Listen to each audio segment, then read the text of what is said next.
Yeah, welcome back to the channel. In this video, I'm going to walk you through an easy step-by-step guide on how to find Robinhood wire transfer detail.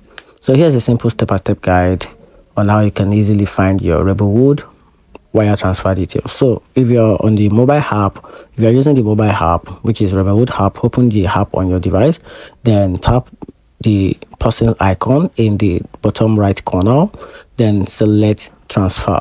So tap the transfer history, then scroll through to find your wire transfer transaction. So tap it to view details like amount, date, and the bank used.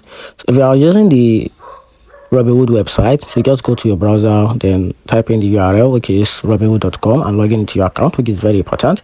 Then click your profile icon in the top right corner, then select the history from the drop down menu. Click transfer to see all the transfer records.